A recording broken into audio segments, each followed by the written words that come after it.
question you asked me was, repeat it real quick so it can be fresh in my head. So how can I improve my catch and shoot, make my pull-up faster?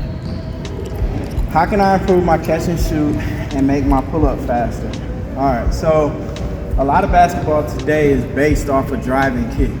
So the catch and shoot is super important. So what I do is I always tell shooters, get their work done before they get the ball. So it absolutely drives me crazy to see guys standing like this and calling for the ball, because by the time the ball comes to you, now you've got to get down, get ready, do whatever it is that you got to do. But you should always be in a down and ready position before that ball comes to you. And then you should step into that pass so I'm already in rhythm. And so the other thing is that dip is important. The dip and the bending your knees, because it's going to put you in rhythm and it's going to make you explosive. It's called a jump shot for a reason. If you're standing like this, then I have to dip and I got to get ready. That's too much time at the college level for guys to have to close out and come to you. So if you're already in that down and ready position, when you step to that pass, I'm explosive, I'm in rhythm, my dip is already there before I catch the ball and I'm ready to shoot. Now, if he closes out hard, I can shot him and I'm explosive enough to get past him and go around him. That's when the counter moves come into play, right? So, hand down, man down, right? First thing is catch and shoot, bye. That's how you get quick. So you be down and ready, you get your footwork done, you get all of your work done before you get the ball. The counter comes if it's a hard closeout. So there's a couple of different options. I can shot fake and go around you. I can jab and freeze you. I can put them together. I can shot fake, see if you right. I can jab, get you to step back, and then I can read how you defend it so I can determine how I want to act after that. So what he's working on is a spot shooting drill. You can use this as a warm-up, or you can use this to get up volume shots from all angles on the court. That way you feel comfortable being a threat from anywhere on the court, all right? So right now he's just going on that baseline and it's back and forth. It's teaching him to shoot on the move and shoot off the dribble. It's getting a little bit of conditioning in there. And like I said, he's getting up volume shots from that baseline. The next spot, you're gonna do basically 4 spots, which is really 7 different angles on the court. So right now on this baseline, it's 2 spots, left and right side of that baseline, okay? The next spot is gonna be a 45-degree angle. The next spot after that is gonna be the elbows. The next spot after that is just gonna be dead on in the center, okay? But this is a way you can get up volume shots without having a rebounder, work on your conditioning, work on shooting off the dribble, 1 or 2 dribble pull-ups. I don't care what anybody says, the mid-range is still alive and well. If you think it's not, check out the top scorers in the NBA. Every last one of them utilizes the mid-range.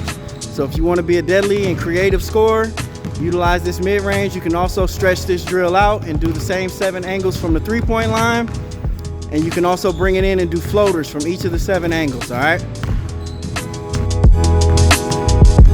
There you go.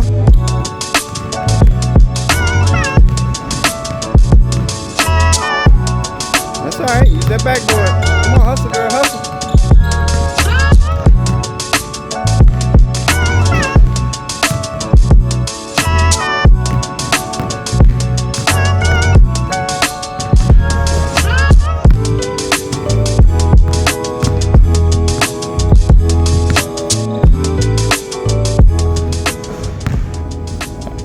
So, one of the things that I noticed about kids is dribbling, you kind of get in front of me a little bit so you see, or whatever angle you want, it don't matter. Is a lot of times, I see kids, younger kids especially, they try to do all of this and set up before they make whatever move it is that they're making.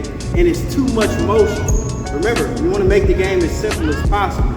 So changing speeds is important as a player, playing with good pace, but also changing levels and being very intentional and minimal movements is what I teach, right? So instead of coming down and doing 6 moves, set up and do whatever, I teach kids to probe before they attack the basket. So I want you to be down and ready as you come into that defender. And then when you get to the defender or enough space in between you, then you make your move. 1 or 2 moves max and get to your spot. So we teach kids to play with pace. We teach them to change levels. We teach them to make 1 or 2 moves. And when you're making a move, we want them to be shifty. And the best way for them to be shifty is footwork, right? So we want to shift that defender. Then the best way to do that is getting your feet outside of his feet. Because whatever move I make when I'm here, if I get outside of his feet, if he doesn't move, he's gonna let me go. If he moves, I've now shifted him, which is where the second move comes into play. And then we want you to come right tight off the hip, okay? So in this drill in specific, what we're drilling is pace, levels, being shifty, and getting to a spot, right? Fundamentals.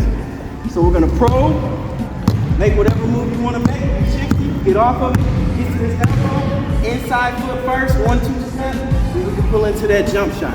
And then we just teach progressions playing off of this elbow in the mid-range, all right? Let's go.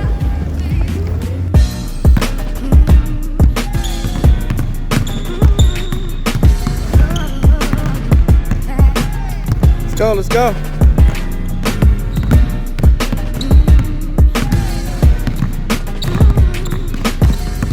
Don't worry about the camera, just execute. Do what we do every day.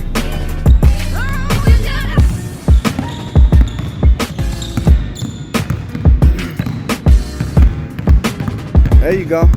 Good.